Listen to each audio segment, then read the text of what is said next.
ये कहानी एक ऐसे बच्चे की है जो अपाहिज है और चाह कर भी किसी की मदद नहीं कर सकता, मगर यही बच्चा दूसरी दुनिया का सबसे ताकतवर राजा है और इसकी शक्तियों के सामने किसी का भी टिकना नामुमकिन है। हो सके तो इस एनिमे को एंड तक जरूर देखिएगा। ये कहानी एक ऐसे लड़के की है जिसने बचपन में ही एक प्लेन क्रैश से हुई दुर्घटना की वजह से अपने दोनों पैरों और माता पिता को खो दिया। अब वो अपने पेरेंट्स तक का नाम नहीं जानता और वो इस दुनिया में बिल्कुल अकेला था, लेकिन उसे एक फ्लावर शॉप के ओनर ने अडॉप्ट कर लिया और उसे साकी नाम की एक बड़ी बहन भी मिल गई। उस एक्सीडेंट के बाद अस्पताल में उसे एक बूढ़ा आदमी मिलता है जो आसमान की तरफ अपनी छड़ी कर कर उसे बताता है कि वो उस पार एक दूसरी दुनिया में आसानी से जा सकता है। ये सुनकर यू काफी शौक होता है। बूढ़ा उसे बताता है कि दोनों दुनियाओं में रहने वाले लोग बिल्कुल एक जैसे दिखते हैं और उनके इंटरेस्ट भी सेम से हैं। अगर किसी को मैजिक आता हो तो वो उस दुनिया में आसानी से जा सकता है। कहानी आगे बढ़ती है और हम देखते हैं कि एक डॉग हारू नाम के लड़के पर अटैक कर देता है, जिस पर यू एक पत्थर मार के उसका ध्यान भटका देता है। अब इसके बाद वो दोनों एक दूसरे को अपना इंट्रोडक्शन देते हैं और इसी तरह वो दोनों दोस्त बन जाते हैं, क्योंकि उन्हें लगता है कि वो एकदम एक जैसे ही हैं। इसी तरह काफी समय बीत जाता है और अब वो दोनों बड़े हो चुके हैं, लेकिन खुशी की बात तो ये है कि उनकी दोस्ती अब तक बरकरार है। लेकिन इस दोस्ती में कटोना नाम की लड़की भी शामिल हो गई थी जो हारू की गर्लफ्रेंड थी। वो तीनों मिलकर एक दूसरे के साथ काफी एंजॉय करते थे। कटोना और हारू यू की फीलिंग्स का काफी ख्याल रखते थे। वो बहुत सी ऐसी जगहों पर नहीं जाते थे जहाँ यू को अपनी डिसेबिलिटी की वजह से शर्मिंदा होना पड़े, क्योंकि वो यू को अकेले नहीं छोड़ना चाहते थे। लेकिन यू कटोना को अंदर ही अंदर काफी पसंद करता था, लेकिन वो कभी भी अपनी फीलिंग्स का इजहार नहीं कर पाया, क्योंकि कटोना उसके दोस्त हारू की गर्लफ्रेंड थी। अब इसी तरह जब यू एक दिन घर पर आराम कर रहा था, तब उसे कटोना की कॉल आती है और वो उसे बताती है कि उसे मदद की जरूरत है, क्योंकि कोई उसका पीछा कर रहा था। और ये सुनकर यू काफी हैरान होता है, क्योंकि कटोना ने अपने बॉयफ्रेंड या पुलिस को कॉल करने के बजाय यू को कॉल किया, जबकि यू तो खुद हैंडीकैप्ड है। लेकिन यू इन सभी बातों को नहीं सोचता और वो तुरंत कटोना को ढूंढने के लिए अपनी बहन साकी के साथ निकल जाता है। और वो जैसे ही कटोना की दी गई लोकेशन पर पहुंचता है, उसी वक्त वहाँ हारू भी आ जाता है। लेकिन यू देखता है कि चोर ने कटोना के पेट में चाकू घुसाकर उसे मार दिया है। इससे पहले कि हारू अपनी गर्लफ्रेंड को बचा पाता, वो चोर जिसने एक काला कोट पहना हुआ था वो वहाँ से भाग जाता है। अब ये देखकर हारू तुरंत कटोना को उठाता है और उसे अस्पताल ले जाने के लिए भागता है और उसके पीछे पीछे यू भी उसके साथ भागता है। लेकिन तभी एक ट्रक उन दोनों को टक्कर मार देता है। लेकिन जब उनकी आंखें खुलती हैं तो वो दोनों खुद को एक नई दुनिया में पाते हैं जिसका नाम एवरमोर था। लेकिन अजीब बात तो ये थी कि उनके साथ कटोना नहीं थी और यू अचानक से खड़े होकर कटोना को ढूंढने के लिए चलने लगता है। ये देखकर हारू को काफी खुशी होती है, क्योंकि सारी जिंदगी व्हीलचेयर पर गुजारने के बाद अब आखिरकार यू चल सकता था। और ये देखकर यू और हारू खुशी से एक दूसरे को गले लगा लेते हैं। इसके बाद जब वो दोनों कटोना को ढूंढने के लिए शहर में जाते हैं, तब उन्हें पता चलता है कि उनके आसपास डीमंस भी हैं। इस दुनिया में आने के बाद यू चल सकता था। इसका मतलब कटोना के पेट में लगा चाकू का जख्म भी ठीक हो गया होगा। और फिर वो आसपास के लोगों से कटोना के बारे में पूछने लगते हैं, तो एक आदमी उन्हें वहाँ की प्रिंसेस एस्टेट का पोस्टर दिखाता है जो देखने में एकदम कटोना की जैसी लग रही थी। अब ये देखकर वो दोनों काफी शौक होते हैं और तुरंत महल की तरफ भागते हैं ताकि वो अपनी दोस्त से मिल सके। लेकिन महल के बाहर ही सिपाही उन्हें रोक लेते हैं, क्योंकि महल में किसी आम इंसान का जाना अलाउड नहीं था। इसलिए वो दोनों हीलर्स के कैरेज में छुपकर बैठ जाते हैं, जिन्हें किंग ने प्रिंसेस को ठीक करने के लिए बुलाया था। जैसे ही वो प्रिंसेस के कमरे में पहुंचते हैं तो उन्हें पता चलता है कि प्रिंसेस के पेट में भी चाकू लगा है और वो जख्म बिल्कुल उसी जगह पर है जहाँ चोर ने कटोना को चाकू मारा था। अब हीलर प्रिंसेस को ठीक करने के लिए मंत्र पढ़ना शुरू कर देता है, लेकिन तभी प्रिंसेस की चोट के अंदर से काला धुआं निकलने लगता है, जिससे हीलर्स गायब हो जाते हैं। इसका मतलब है वो प्रिंसेस को ठीक नहीं कर सकते। अब ये देखकर किंग मायूस हो जाता है और कमरे से बाहर निकल जाता है, जिससे हारू और यू को प्रिंसेस के पास जाने का मौका मिल जाता है। और फिर यू अपनी ताकत का इस्तेमाल करके प्रिंसेस के पेट से चाकू निकालने की कोशिश करता है, जिससे वो काला धुआं कमरे के चारों तरफ फैल जाता है। लेकिन यू चाकू को प्रिंसेस के पेट से निकालने में कामयाब हो जाता है, जिससे प्रिंसेस का जख्म भी ठीक हो जाता है। लेकिन तभी उन दोनों को बंदी बना लिया जाता है, जहां वो किंग को बताते हैं कि उन्होंने प्रिंसेस के पेट से चाकू निकाल दिया है और उन्होंने प्रिंसेस का जख्म इसलिए ठीक किया क्योंकि प्रिंसेस की शक्ल उनकी दोस्त से मिलती है। और वहीं आर्मी लीडर उनकी बातों का यकीन नहीं करती। लेकिन तभी एक नाइट जिसका नाम बरखा था, वो किंग को बताती है कि यू और हारू बिल्कुल ठीक बोल रहे हैं और उनका मकसद प्रिंसेस को किसी भी तरह से चोट पहुंचाने का नहीं था। ये सुनकर राजा का मैजिशियन उनका धन्यवाद करता है, क्योंकि उन दोनों की वजह से ही प्रिंसेस की जान बच पाई है। अब प्रिंसेस को भी होश आ गया था, जिस पर हारू प्रिंसेस से कुछ सवाल करता है, जिससे वो जान पाए कि वो उनकी दोस्त कटोना है या नहीं। लेकिन प्रिंसेस को उसकी बातें समझ में नहीं आ रही थी। ये सब खत्म होने के बाद रात को यू चुपके से पैलेस में घूमने लगता है कि वो ये जान पाए कि असल में प्रिंसेस कौन है। और तब वो देखता है कि प्रिंसेस एक रोबोट से बात कर रही थी। यू वहाँ से जा ही रहा था कि प्रिंसेस उसे देख लेती है और उसे अपने साथ लेक पर चलने के लिए कहती है जहाँ नहाकर वो उस चाकू के श्राप को ठीक कर पाएगी। फिर वो प्रिंसेस के साथ एक उड़ने वाली बोट में बैठ जाता है, जिसे देखकर वो काफी हैरान होता है क्योंकि उसने ऐसा होते हुए कभी नहीं देखा था। और कुछ ही देर में वो दोनों लेक के पास पहुंच जाते हैं, जहाँ पर प्रिंसेस नहाकर डांस करती है और अपनी बॉडी को हील कर लेती है। उसके बाद प्रिंसेस यू से कटोना के बारे में पूछती है और वो दोनों एक दूसरे को अपनी अपनी दुनिया के बारे में बताने लगते हैं। अब अगले दिन यू और हारू को किंग की तरफ से फाइट का इन्विटेशन मिलता है, जिसमें उन्हें अपने ओपोनेंट से लड़कर उस फाइट को जीतना होगा। दरअसल किंग उनकी लॉयल्टी टेस्ट करना चाहता है। अब दोनों जैसे ही अरीना में दाखिल होते हैं तो काफी सारे हटे कटे ओपोनेंट्स उनसे लड़ने के लिए आगे बढ़ते हैं और तभी यू अपनी टेक्निक्स का इस्तेमाल करके खुद को उनके अटैक से बचाता है। लेकिन हारू ज्यादा अच्छे से नहीं लड़ पा रहा, इसलिए यू उसकी मदद करने के लिए आगे बढ़ता है और एक एक करके उन सभी को हरा देता है। ये देखकर गॉस फाइट को तुरंत ही रुकवा देता है। उन दोनों को किंग के सामने पेश किया जाता है। दरअसल वो दोनों उस टेस्ट में फेल हो गए थे और सबको लग रहा था कि वो किंगडम के दुश्मन ब्लैक बैनर की तरफ से भेजे गए जासूस हैं। अब ये देखकर यू हारू को कहता है कि उन्हें जल्द से जल्द अपनी दुनिया में वापस लौट जाना चाहिए और इसके लिए उन्हें खुद को इस दुनिया में मारना होगा। हारू यू की बात मान लेता है। इस तरफ वो दोनों तेजी से आगे बढ़ते हैं और किंग के ऊपर से जंप करके उड़ते हुए आग में कूद जाते हैं। इसके बाद वो दोनों खुद को अपनी पुरानी दुनिया में टेलीपोर्ट करने में कामयाब हो गए थे। अब हम देखते हैं कि यू वापस से व्हीलचेयर पर आ गया था, लेकिन तभी वहाँ पर कटोना भी आ जाती है, जिसे देखकर हारू उसे गले लगा लेता है।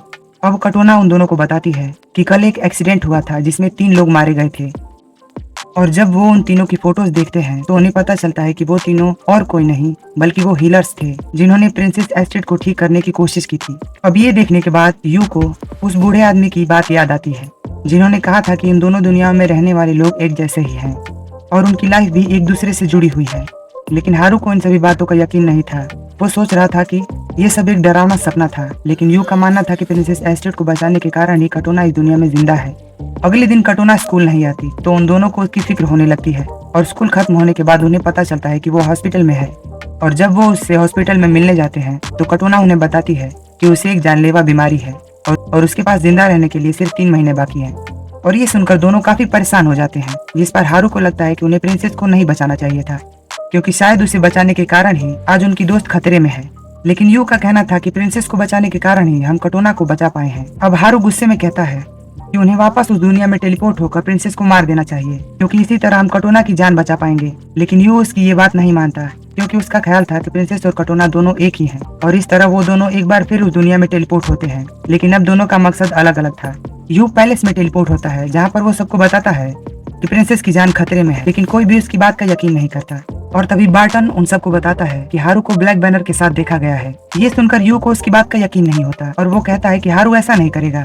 इस माहौल को देखते हुए गॉस आगे बढ़ता है और यू को एक स्वॉर्ड देता है जिससे वो प्रिंस की हिफाजत कर सके, लेकिन बदले में यू को अपने दोस्त हारू को मारना होगा। अब यू उस स्वॉर्ड को लेकर प्रिंसेस के पास जाता है जहाँ पर प्रिंसेस उसे खुद को मारने के लिए बोलती है ताकि वो अपनी दोस्त कटोना को बचा सके। लेकिन यू प्रिंसेस से कहता है कि वो यहाँ किसी को भी मारने नहीं आया है और वो नहीं जानता कि प्रिंसेस और उसकी दोस्त कटोना की लाइफ एक दूसरे से कैसे जुड़ी हुई है और वो उन दोनों को बचाना चाहता है। लेकिन तभी ब्लैक बैनर और उसकी आर्मी महल पर हमला कर देती है, इसीलिए यू सोल्जर को प्रिंसेस की हिफाजत करने के लिए कहता है और खुद जंग के मैदान में जाने लगता है। दूसरी तरफ ब्लैक बैनर की आर्मी महल के सारे सोल्जर्स को एक एक करके मार रही थी और उन सब में हारू भी शामिल था। अब हारू और यू आमने सामने खड़े हैं जहाँ पर यू उसे ये सब करने से मना करता है क्योंकि प्रिंसेस को मारने से कटोना की जान भी जा सकती है। हारू हर हाल पर प्रिंसेस को मार के कटोना की जान बचाना चाहता था, इसलिए वो यू की बात नहीं मानता और उसे धमकी देता है कि अगर उसने उसकी बात नहीं मानी तो वो उसे भी मार देगा। और अब उन दोनों के बीच एक जबरदस्त लड़ाई शुरू हो चुकी है जिसमें यू हारू पर भारी पड़ रहा था और वो हारू की तलवार नीचे गिरा देता है और उसे लड़ाई रोकने के लिए कहता है। लेकिन हारू यू से कहता है उसे रुकना नहीं चाहिए बल्कि उसे मार देना चाहिए क्योंकि अगर उसने हारू को जिंदा छोड़ दिया तो फिर वो प्रिंसेस की जान लेकर ही मानेगा। ये सुनकर यू हारू पर अपनी स्वॉर्ड से अटैक करने लगता है। तभी अचानक से हारू भी अपनी स्वॉर्ड पकड़ लेता है और अब दोनों दोस्त जिन्होंने अपनी सारी जिंदगी एक दूसरे के साथ गुजारी थी वो एक दूसरे को मारने पर तुले थे। लेकिन तभी सीन चेंज होता है और हम देखते हैं कि वो दोनों वापस से अपनी दुनिया में आ गए हैं और यहाँ हारू को पता चलता है कि कटोना की हालत और ज्यादा खराब हो चुकी है। और ये सब देखकर यू हारू को समझाता है कि उसे प्रिंसेस को नहीं मारना चाहिए क्योंकि इस तरफ वो कटोना को भी खो देगा। लेकिन हारू उसकी किसी भी बात का यकीन नहीं करता और तभी यू को रियलाइज होता है कि जंग में बरखा पर ब्लैक बैनर की आर्मी अटैक कर रही थी इसलिए वो हारू के साथ अपनी बहन साकी को देखने जाता है। तो वहाँ जाकर वो दोनों देखते हैं कि वो चोर जिसने कटोना पर हमला किया था अब साकी पर भी अपने चाकू से हमला करने वाला था। लेकिन तभी यू एक गमला उस चोर पर फेंक कर अपनी बहन को बचा लेता है और वो तीनों वहाँ से भाग जाते हैं। अब वो चोर जैसे ही बाहर आता है वो एक मॉन्स्टर स्पाइडर में बदल जाता है और अब वो दोनों साकी को भी दूसरी दुनिया के बारे में बताते हैं। और तभी साकी उन्हें बताती है कि वो चोर उन्हें सिस्टर साकी कह रहा था, जो कि सिर्फ हारू और यू उसे बोलते थे। ये सब देखकर हारू को समझ में आता है कि प्रिंसेस को मारना ठीक नहीं है, क्योंकि इस तरह वो कटोना को भी खो सकता है। और ये सब देखकर दोनों वापस टेलीपोर्ट होकर एवरमोर पहुंच जाते हैं, जहां जाकर यू प्रिंसेस और किंग के सामने जाकर बताता है कि प्रिंसेस को मारने की कोशिश करने वाला और कोई नहीं बल्कि यहाँ खड़ा मैजिशियन है, क्योंकि उसकी बहन साकी का निकनेम यू और हारू के अलावा और कोई नहीं जानता था। अब ये सब सुनकर गॉस सबको बताता है कि यू झूठ बोल रहा है, क्योंकि उसके पास कोई भी सबूत नहीं है। तब यू सबको बताता है कि उस चाकू से निकलने वाले धुएं की खुशबू और गॉस की बॉडी से आने वाली खुशबू एक जैसी है। ये सुनकर प्रिंसेस गॉस को उसके सारे कपड़े उतारने के लिए कहती है और जब गॉस अपने कपड़े उतारता है तो उसके शरीर पर हर तरफ उसी जादू के निशान थे, जिससे चारों तरफ वो मैजिक फैल जाता है। और गॉस सबको अपनी असली पहचान बताता है कि वो ब्लैक बैनर का लीडर गैलरोथ है, लेकिन असल में उसकी एक और आइडेंटिटी थी। दरअसल वो किंग का बड़ा भाई था, जिसे उसके फादर ने बचपन में ही मार दिया था, लेकिन अब वो दोबारा पैदा हो गया है ताकि वो अपना बदला ले सके। और इसके साथ ही गॉस अपना आर्मर पहन लेता है और गैलरोथ की शक्ल में आ जाता है।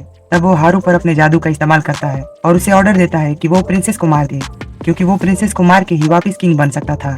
अब हारू प्रिंसेस को मारने के लिए उसकी तरफ बढ़ने लगता है, लेकिन तभी यू उसे रोकने की कोशिश करता है, लेकिन हारू उसकी बात नहीं मानता, जिस पर यू अपने हाथ से एक रोशनी निकालता है, जिससे हारू के ऊपर से जादू हट जाता है और उसके इम्पैक्ट से वो नीचे गिर जाता है। ये देखकर गैलरोथ प्रिंसेस पर अटैक करता है और उसे किडनैप करके वहाँ से ले जाने लगता है। और यू भी अपनी पावर का इस्तेमाल करके उसे रोकने की कोशिश करता है, मगर वो उन दोनों के बीच आई दीवार की वजह से ऐसा नहीं कर पाता। अब हम देखते हैं कि गैलरोथ प्रिंसेस को महल के बाहर ले जा रहा था और उसने महल को तबाह करना भी शुरू कर दिया था, जिस पर यू गैलरोथ की तरफ बढ़ता है, क्योंकि उसने प्रिंसेस को जमीन पर फेंक दिया था। अब यू प्रिंसेस को बचा तो लेता है कि तभी एक भाला आकर उसके पेट पर लगता है और हारू उसकी पीठ से उसे निकालता है, लेकिन अब यू का खून बहुत तेजी से बह रहा है। और तभी वो वहाँ से निकलकर एक सुरक्षित जगह पर चले आते हैं, जिससे कि वो यू को ठीक कर सके। लेकिन अभी भी यू की आंखें बंद थी, तो प्रिंसेस उसके माथे पर किस करती है और उससे इस सब के लिए माफी मांगती है। अब यू देखता है कि प्रिंसेस और हारू गैलरोथ से लड़ने के लिए जा रहे थे और तभी हॉस्पिटल वाला बूढ़ा यू के सामने आता है और उससे पूछता है कि क्या उसे मौत से डर लगता है, जिस पर यू उसे बताता है कि हाँ, लेकिन उससे ज्यादा उसे अपने दोस्तों को खोने से डर लग रहा है। अब ये सुनकर बूढ़ा अपनी छड़ी यू को देता है और उसे बताता है कि इसे इसके असल हीरो के पास ही होना चाहिए। अब यू उस छड़ी को पकड़ लेता है और वो देखता है कि वो छड़ी चमक रही है। दूसरी तरफ गैलरोथ एक बहुत बड़े मॉन्स्टर फॉर्म में बदल गया था और उसने प्रिंसेस और हारू को भी पकड़ लिया है और वो प्रिंसेस के अंदर से सारी ऊर्जा निकालना चाहता है। और तभी वो हारू पर भी अटैक करता है, लेकिन उसका अटैक यू उस छड़ी से रोक लेता है। अब वो छड़ी एक स्वॉर्ड में बदल चुकी है और उसकी ताकत से यू का जख्म भी ठीक हो गया है। इसे देखकर गैलरोथ आसमान में चला जाता है, तो यू भी एक मैजिकल बर्ड पर बैठकर उसके पास चला आता है और अपनी स्वॉर्ड के जरिए गैलरोथ का बाजू काट देता है और प्रिंसेस को नीचे गिरने से भी बचा लेता है। लेकिन अब गैलरोथ बहुत ज्यादा गुस्से में है और वो यू पर अटैक कर देता है, लेकिन यू अपनी स्वॉर्ड से उसके वार को आसानी से रोक देता है। ये देखकर गैलरोथ प्रिंसेस पर अपना मैजिक स्पेल कर देता है और यू आगे बढ़कर प्रिंसेस को बचाने की कोशिश करता है, मगर गैलरोथ यू को पीछे से रोक लेता है और वो यू पर अटैक करने ही वाला था। लेकिन तभी वो देखता है कि उसकी स्वॉर्ड उसके हाथ में नहीं है। तब उसे पता चलता है कि अब उस स्वॉर्ड को हारू ने पकड़ा हुआ है और हारू इसी बात का फायदा उठाकर गैलरोथ के सर में उस स्वॉर्ड को घुसा देता है, जिससे गैलरोथ की वहीं पर मौत हो जाती है। इन सब के बाद उन्हें पता चलता है कि वो इस दुनिया में सिर्फ गैलरोथ की वजह से आ जा सकते थे, लेकिन अब गैलरोथ के मारने के बाद वो दोबारा इस दुनिया में नहीं आ पाएंगे। और इसे सुनकर प्रिंसेस यू को गले लगा लेती है और कहती है वो हमेशा यू के साथ रहना चाहती है, लेकिन वो ऐसा नहीं कर सकती। इसे सुनकर यू सोचता है कि उसे अपनी दुनिया में वापस नहीं जाना चाहिए, तो प्रिंसेस उसे बताती है कि ऐसा नहीं हो सकता, क्योंकि इस तरह उसकी दुनिया में यू जिंदा नहीं रह पाएगा। अब हारू यू को जल्द से जल्द यहाँ से चलने के लिए कहता है, क्योंकि पुरानी दुनिया का गेट अब बंद होने वाला था। ये देखकर यू और हारू वहाँ से वापस जाने लगते हैं, लेकिन वापस जाते समय यू हारू की तरफ मुस्कुरा कर देखता है और उसका हाथ छोड़ देता है। इसका मतलब था कि हारू तो वापस अपनी दुनिया में चला गया, लेकिन यू वापस प्रिंसेस के साथ चला आया है। अब पुरानी दुनिया में पहुँचने के बाद हारू को पता चलता है कि पुरानी दुनिया के लोग यू के बारे में भूलते जा रहे हैं और यही चीज उसे सबसे ज्यादा हिट करती है। इसका मतलब था वो और यू एक ही थे और प्लेन क्रैश में यू के जिंदा बचने का कारण हारू ही था। इन सब के बावजूद भी वो दोनों फ्रेंड्स थे और उन दोनों को प्यार भी एक ही लड़की से हुआ था, हारू को कटोना से और यू को एस्टेट से। और इस तरफ यू प्रिंसेस से शादी करके एवरमोर का नया किंग बन गया है। और इस तरह ये कहानी यहीं पर खत्म हो जाती है। मुझे तो ये कहानी बहुत अच्छी लगी। अगर आपको भी अच्छी लगी तो कमेंट करके जरूर बताइएगा। और ऐसे ही वीडियोस को देखने के लिए चैनल को सब्सक्राइब कर लीजिए। मिलते हैं आपसे अगली वीडियो में, तब तक के लिए खुश रहिए और खुशियां बांटते रहिए।